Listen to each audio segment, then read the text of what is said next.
Hello students, नंद academy के YouTube channel में आपका स्वागत है। आज हम आपके लिए कक्षा 10 भौतिक विज्ञान की बहुत ही इंपॉर्टेंट टॉपिक गोली दर्पण के लिए फोकस दूरी तथा वक्रता त्रिज्या में संबंध कैसे ज्ञात करते हैं लेकर उपस्थित हुए हैं। अब गोली दर्पण, किसी भी गोली दर्पण के लिए वक्रता त्रिज्या क्या होती है और फोकस दूरी क्या होती है, इसको आप जानते हैं। ठीक जैसे हम ये एक बार फिर आपको बता देना चाहते हैं कि जो वक्रता त्रिज्या होती है किसी भी गोलीय दर्पण, जो गोली दर्पण है आपका, गोली दर्पण का ध्रुव तथा वक्रता केंद्र के बीच की जो दूरी होती है, ये आपका वक्रता केंद्र हो गया, ये आपका क्या होगा, ध्रुव हो गया। वक्रता केंद्र और ध्रुव के बीच की जो दूरी होती है उसको आप क्या नाम देते हैं, वक्रता त्रिज्या।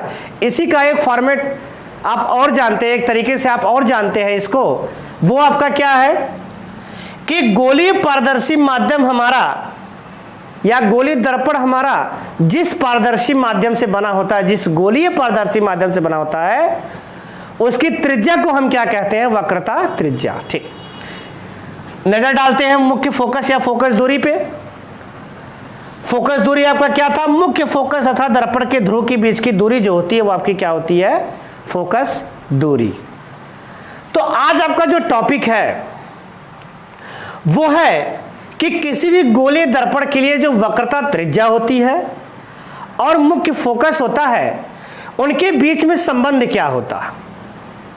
उनके बीच में संबंध जो होता है, ध्यान दीजिए, वो ये होता है कि किसी भी गोलीय दर्पण के लिए वक्रता त्रिज्या की दुगुनी, जो फोकस दूरी होता है आपका, वो वक्रता त्रिज्या का आधा होता है। या हम ये कहें कि किसी भी गोली दर्पण के लिए, ठीक, वक्रता त्रिज्या हमेशा फोकस दूरी का 2 गुना होता है। लेकिन इसकी एक छोटी सी कंडीशन है, समझिए आप लोग। कंडीशन आपकी ये है कि जैसे ये आपका क्या, आप इसको नाम देते हैं दर्पण का द्वारक। हमने बताया था कि अपवर्तक पृष्ठ का जो व्यास होता है उसको हम कहा करते हैं दर्पण का द्वारक। तो यदि आपका दर्पण का जो द्वारक है वो वक्रता त्रिज्या की अपेक्षा छोटी है, जैसे हम ये कहें आपका दर्पण का द्वारक m1 m2, अगर ये उपेक्षा छोटी है r की, ठीक, यानी जब किसी भी गोली दर्पण की वक्रता त्रिज्या, या हम ये कहें कि किसी भी गोली दर्पण का जो द्वारक होगा वक्रता त्रिज्या की अपेक्षा कम होगा, तो आपकी कंडीशन बड़ी इंपॉर्टेंट है, वो हमेशा फोकस दूरी जो होगा वो वक्रता त्रिज्या की आधी होगी। आप चाहे इस बात को लिख सकते हैं, किसी गोलीय दर्पण के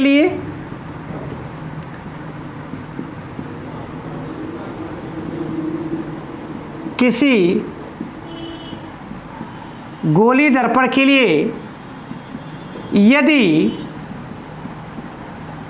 दर्पण का द्वारक वक्रता त्रिज्या की अपेक्षा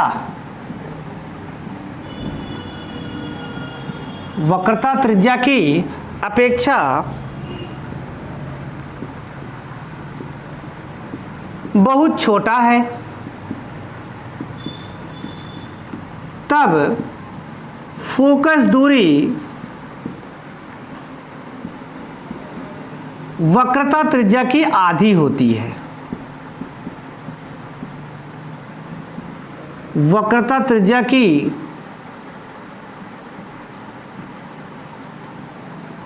आधी होती है, अर्थात आप लिख सकते हैं फोकस दूरी बराबर आपका क्या हो जाएगा, वक्रता त्रिज्या बटे 2।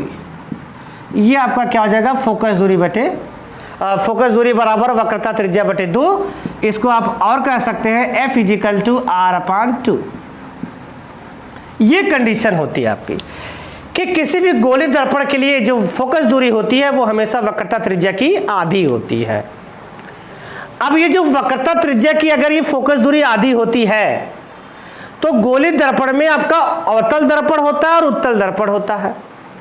तो किसी भी अवतल दर्पण के लिए जो F इजिकल टू R/2 का आपका फार्मूला आ रहा है, ये कैसे आता है, यानी इसका डेरिवेशन कैसे होता है। क्योंकि भौतिक विज्ञान में आप ध्यान दीजिएगा, खाली कह देने से काम नहीं चलता, जब तक हम उसका डेरिवेटिव प्रमाण नहीं दे देते हैं, जब तक हम उसको प्रमाणित नहीं कर सकते हैं फार्मूले को, तब तक हम उसको सही नहीं मानते। तो चलिए अब हम F इजिकल टू R/2 को क्या करते हैं, फार्मूले से जो फार्मूला है आपका, इसको प्रमाणित करते हैं। सबसे पहले अवतल दर्पण के लिए ये कैसे आता है, फिर उसके बाद हम आपको दिखाते हैं कि उत्तल दर्पण के लिए आपका ये कैसे आता है। तो देखते हैं, आप इसको चाहे नोट कर सकते हैं। तो सबसे पहले हम आपका बताते हैं कि ये अवतल दर्पण के लिए ये फार्मूला आपका कैसे आता है। तो फर्स्ट आप हेडिंग डाल लीजिए, अवतल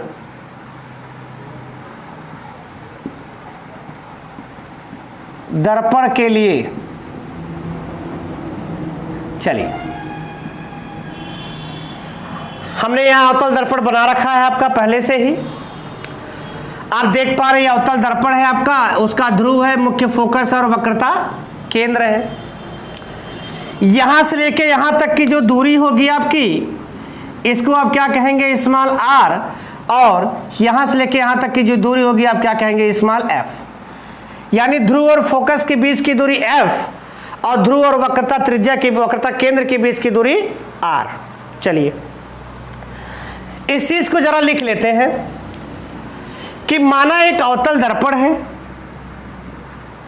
माना एक अवतल दर्पण M1 M2 है, जिसकी वक्रता त्रिज्या स्मॉल r तथा फोकस दूरी स्मॉल f है। ठीक, ये हो गया आपका। अब देखिए, ये मुख्य अक्ष के समांतर एक किरण AB आपकी आपतित होती है। मुख्य अक्ष के समांतर एक किरण AB, ध्यान दीजिए, मुख्य अक्ष के समांतर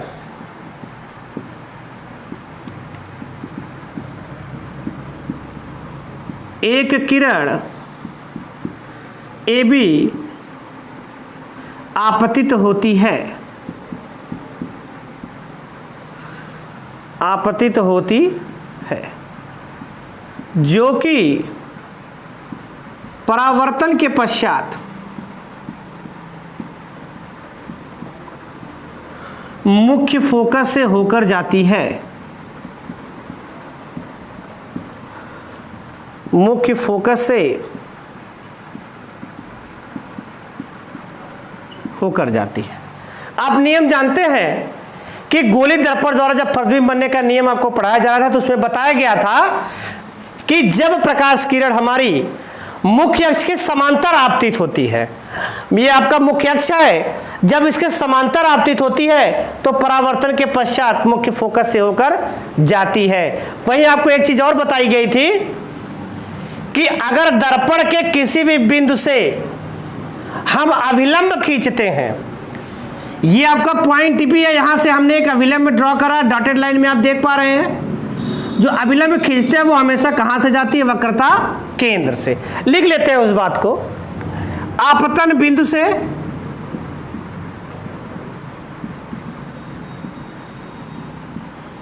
आपतन बिंदु से यदि अभिलंब खींचा जाए,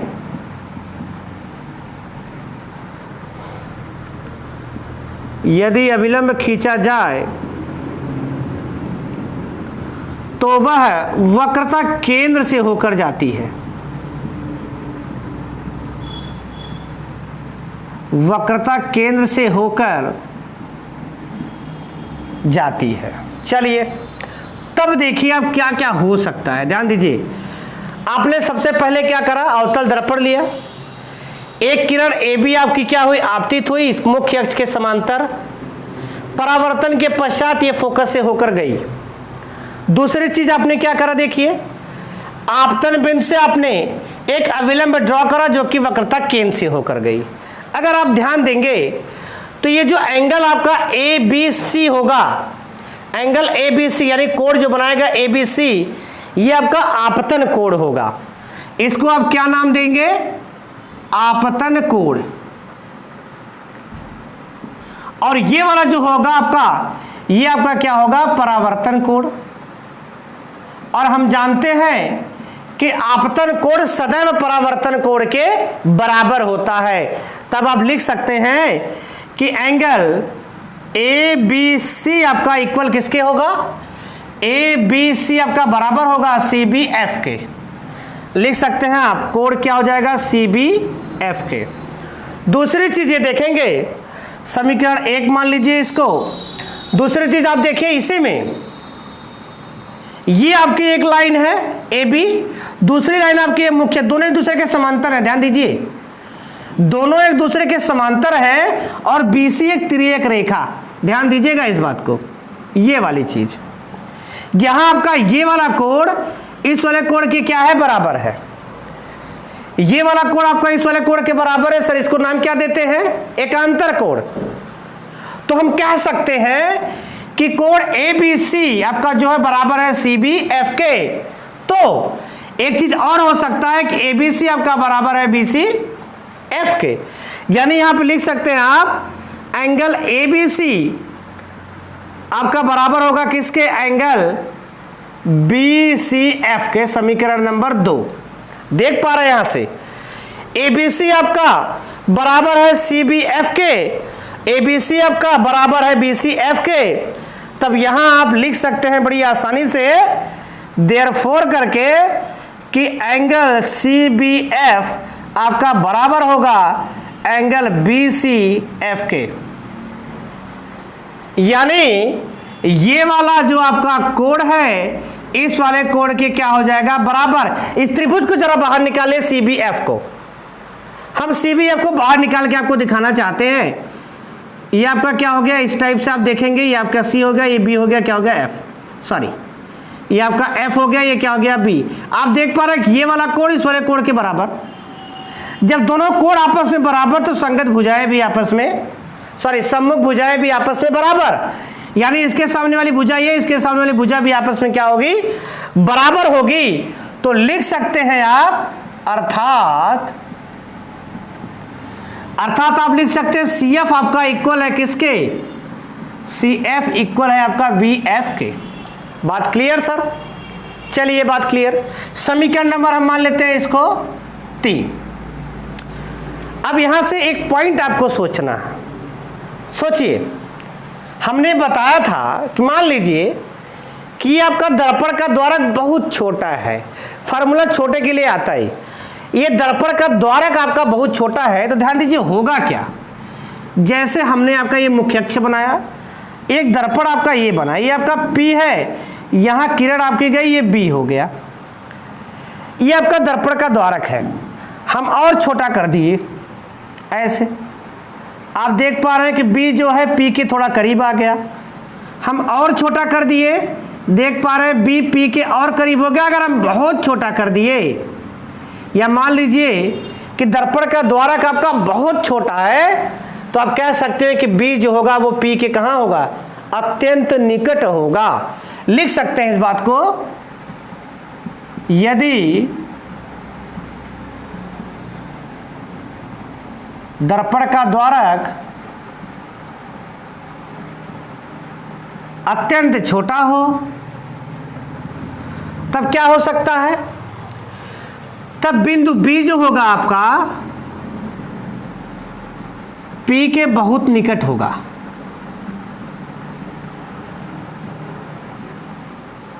इस स्थिति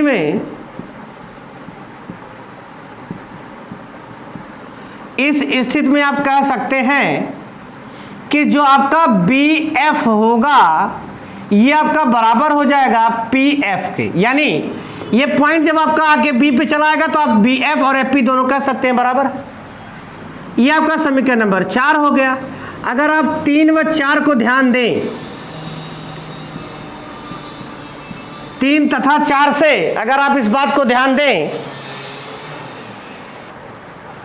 तो यहां से आप देखेंगे तो आपका क्या हो जाएगा, चित्र से अगर आप देखें तो CP इजिकल टू क्या, समीकरण 203 से देखिए पहले, CF इजिकल टू BF और BF इजिकल टू PF, यानी दोनों BF के इक्वल, तो लिख सकते हैं CF is equal to PF।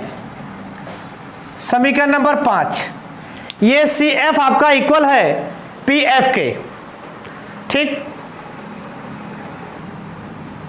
BF is equal to, आपने देखा PF, अब यहाँ पे CF इजिकल टू आपका क्या हो जाएगा, PF, यानी ये CF इजिकल टू आपका किसके इक्वल हो गया, PF के। चलिए ठीक, अगर आप फिगर को देखें, चित्र से अगर आप देखें, चित्र से आप देख पा रहे हैं कि CP आपका किसके बराबर है, CP जो है आपका ये बराबर है CF प्लस FP के, CF प्लस FP के। अगर आप ये वाला इस्तेमाल कर दें यहाँ पे फार्मूला या समीकरण इस्तेमाल कर दें, तब CP आपका किसके बराबर हो जाएगा, FP, और प्लस क्या हो जाएगा, FP। क्यों लिख सकते हैं समीकरण 5 से, इस जहां CF है वहां हम PF लिख सकते हैं, क्योंकि दोनों आपस में क्या है, बराबर है। फिर देखें यहाँ पे CP इजिकल टू लिख सकते हैं 2PF, यहां से आप देखिए तो PF इजिकल टू लिख सकते हैं आप CP अपान 2। चलिए, बड़ा इंपॉर्टेंट, यहां से अगर आप देखें तो हम इसी PF को क्या कहेंगे, PF को इसी हम कहते हैं स्मॉल f, और इसी CP को हम क्या कहते हैं, इसी CP को हम क्या कहते हैं, R। वैल्यू पुट कर दें इसमें तो हो जाएगा small f is equal to small f upon, sorry, small f is equal to small r upon 2, या इसी को हम शब्द में लिखना चाहें तो ये आपका क्या हो जाएगा, फोकस दूरी बराबर वक्रता त्रिज्या बटे 2। ये हो गया आपका क्या, यही चीज हमने आपको बताया था पहले से ही कि हम अवतल दर्पण के लिए भी निकालेंगे कि F is equal to R upon 2 कैसे आता है, तो इस तरीके से आपका F is equal to R upon 2 प्राप्त होता। ठीक, आपने देखा सबसे पहले आप एक किरण को आपतित कराए हैं, तो ही तीन चीज आपको देखनी है, आपतन कोण परावर्तन कोण के आपका क्या हो गया, बराबर हो गया। ये वाला कोण आपका ईश्वरीय कोण के बराबर हो गया, एकांतर कोण हो गया, ये दोनों आपस में बराबर हो गए, तो भुजाएं भी आपस में क्या हो गई, बराबर हो गई। अगला पॉइंट आपका हमने मान लिया B आपका P के करीब है, तो ये वाला और ये वाला भी आपस में क्या हो गया, बराबर हो गया। अब यहां से आप चित्र लगा दें, CF इजिकल टू PF हो गया आपका। फिर फिगर से आपने देखा कि फोकस दूरी इजिकल टू वक्रता त्रिज्या बटे 2 कैसे प्राप्त होता है। तो इसी तरीके से हम उत्तल दर्पण के लिए ये फार्मूला कैसे प्राप्त होता है उसको भी देखने जा रहे हैं। ध्यान दीजिए, तब तक इसको आप लोग क्या करिए, नोट कर लीजिए 1 सेकंड के लिए।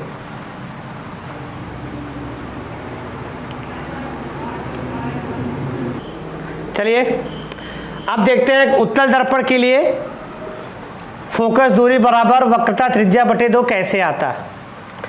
सबसे पहले हमने ये बनाया एक उत्तल दर्पण। आप देख पा रहे हैं कि ये मुख्य अक्ष है, ये दर्पण का ध्रुव है, ये मुख्य फोकस है, ये वक्रता त्रिज्या, सॉरी वक्रता केंद्र।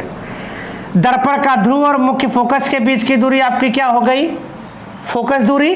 दर्पण का ध्रुव और वक्रता केंद्र के बीच की दूरी आपकी क्या हो गई, वक्रता त्रिज्या। लिख लेते हैं इस बात को। माना एक अवतल दर्पण है, सॉरी माना एक उत्तल दर्पण है, माना M1 M2 एक उत्तल दर्पण है। नोट कर लीजिए आप यहां पे, ये द्वारक आपका M1 M2 है। ठीक,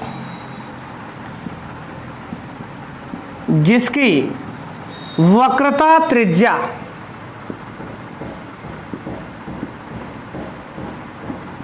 स्मॉल r तथा फोकस दूरी स्मॉल f है। ठीक, अब आप देखेंगे कि उत्तल दर्पण पर मुख्य अक्ष के समांतर किरण AB आपतित होती है। उत्तल दर्पण पर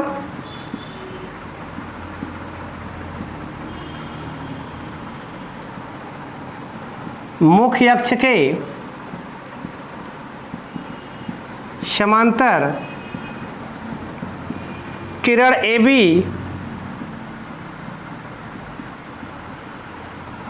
आपतित होती है। ठीक, जो कि परावर्तन के पश्चात आप देखेंगे, जो कि परावर्तन के पश्चात मुख्य फोकस से होकर जाती हुई प्रतीत होती है। अब ध्यान दीजिए, यदि आप देख पा रहे हैं कि ये जो आपतित किरण है आपकी AB, परावर्तन के पश्चात मुख्य फोकस से होकर जाती हुई प्रतीत हो। ध्यान दीजिए, उत्तल दर्पण है, किरणें जाती हुई प्रतीत होती हैं, वास्तव में नहीं जाती, आभास होती हैं। तो जाती, मुख्य फोकस से होकर जाती हुई प्रतीत हो रही। यदि हम आपतन बिंदु से एक अविलंब खींचे तो वो जो अविलंब होगा आपका, वो वक्रता केंद्र से होकर जाता हुआ प्रतीत होगा। लिखेंगे, यदि आपतन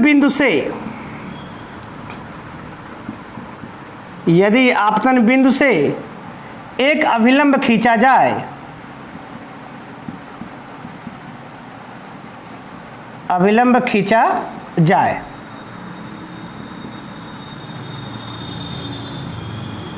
तो वह वक्रता केंद्र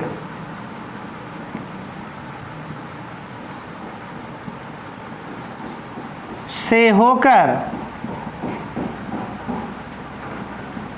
जाती हुई प्रतीत होती है। ठीक,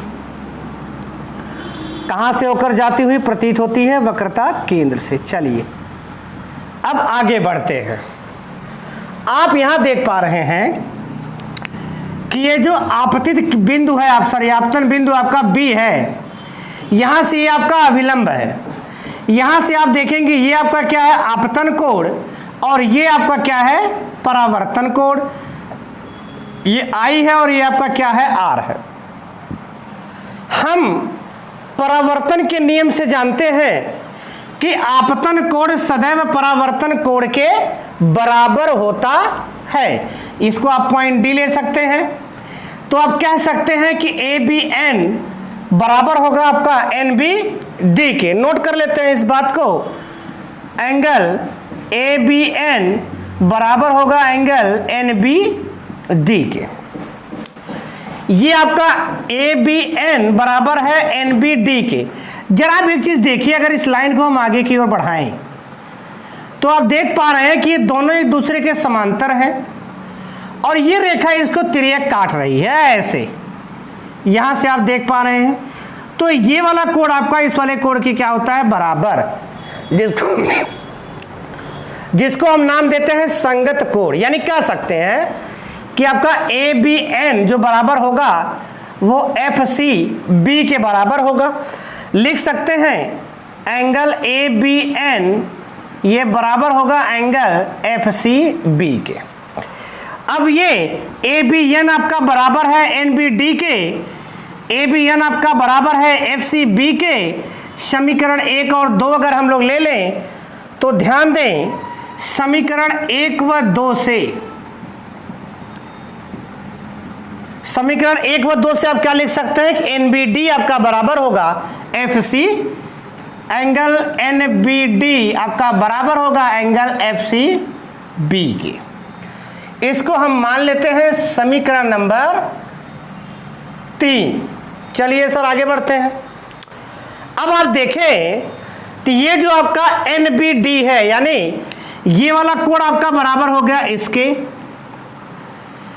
अगर आप देखें ये वाली NBC वाली लाइन और DBC वाली लाइन, आप देखें तो ये एक दूसरे को क्या करती हैं? प्रतिच्छेद करती हैं। तो ये वाला कोण इस वाले कोण के बराबर, जिसको हम शीर्ष विमुख कोण कहते हैं। यानी NBD जो होगा आपका वो बराबर होगा इस वाले कोण के FBC के।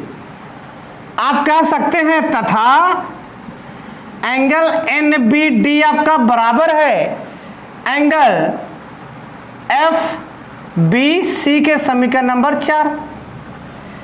NBD आपका बराबर FCB के, NBD आपका बराबर FBC के। तो समीकरण 3 व 4 से, समीकरण 3 व 4 से आप कह सकते हैं कि एंगल FCB आपका बराबर है एंगल FBC के। ये आप ले सकते हैं। अगर आप देखें यहाँ पे इस वाले त्रिभुज में तो ये वाला कोण आपका बराबर होगा इस वाले कोण के। आप कहें इसकी संगत भुजा ये, इसकी संगत भुजा ये, यानी दोनों भुजाएं भी आपस में क्या होंगी, बराबर होंगी। लिख सकते हैं अर्थात हो जाएगा आपका FC = FB। समीकरण नंबर 5। फिर आते वही पुरानी चीज, मान लेते हैं कि यदि दर्पण का द्वारक बहुत छोटा है तो ये B आपका P के निकट आ जाएगा। यदि दर्पण का द्वारक बहुत छोटा हो तब बिंदु B P के बहुत निकट होगा या अत्यंत निकट होगा। इस स्थिति में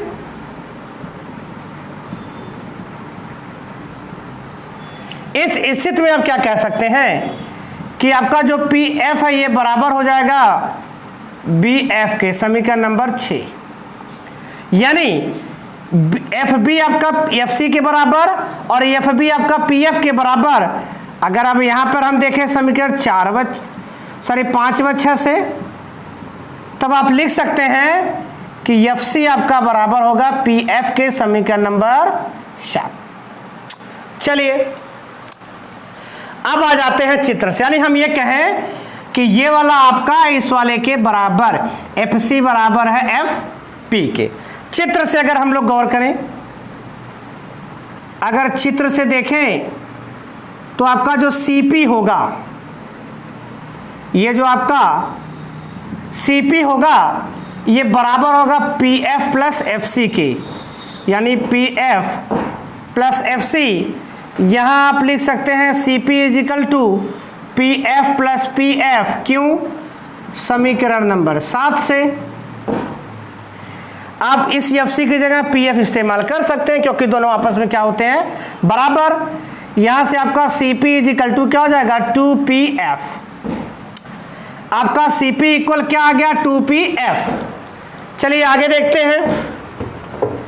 अब यहां से आप PF = क्या लिख सकते हैं, आप यहां पे PF = लिख सकते हैं CP/2। अगर आप देखें तो PF आपका स्मॉल f है और CP आपका स्मॉल r। या देखिए PF आपका स्मॉल f है, CP आपका क्या है, स्मॉल r। ठीक, रख दीजिए तो ये हो जाएगा F = R/2। यही तो है। शब्द में लिखना चाहें तो लिख सकते हैं फोकस दूरी बराबर वक्रता त्रिज्या बटे 2। तो इस तरीके से उत्तल दर्पण द्वारा F = R/2 कैसे प्राप्त होता है, इसको आपने देखा। तरीका बस यही है, आपका आपतन कोण परावर्तन कोण के बराबर। ये आपका आपतन कोण जो है इसके बराबर, क्योंकि संगत कोण है इसके। अगर हम इस वाली लाइन को आगे बढ़ा के देखें, ये वाला कोण आपका इसके बराबर शीर्षाभिमुख कोण। ये दोनों आपस में बराबर, ये दोनों जब आपस में बराबर, दोनों भुजाएं बराबर। B आपका बहुत निकट, ये दोनों आपस में बराबर। फिर आपको क्या कर देना है, चित्र से वही सारी चीज कर देनी है। तो इस तरीके से आपने देखा, चाहे अवतल दर्पण हो चाहे उत्तल दर्पण हो, दोनों के लिए एक ही फार्मूला प्राप्त होता है, F = R/2। इसीलिए हम कहते हैं कि गोली दर्पण के लिए जो फोकस दूरी और वक्रता त्रिज्या का जो संबंध है वो क्या होता है, F=R/2। यानी हम कहें तो कह सकते हैं कि फोकस दूरी हमेशा वक्रता त्रिज्या की आधी होती है, या यहां से आप ऐसे भी कह सकते हैं R=2f, यहां आप कह सकते हैं ठीक कि वक्रता त्रिज्या जो होती है वो हमेशा फोकस दूरी का 2 गुना होता है, चाहे जिसको आप लिख सकते हैं। ठीक, तो इस तरीके से उत्तल दर्पण और अवतल दर्पण या फिर हम कहें कि गोली दर्पण के वक्रता केंद्र और फोकस दूरी के बीच में संबंध कैसे प्राप्त करते हैं उसको हमने देखा। अब मिलते हैं हम अगले वीडियो में। Thank you.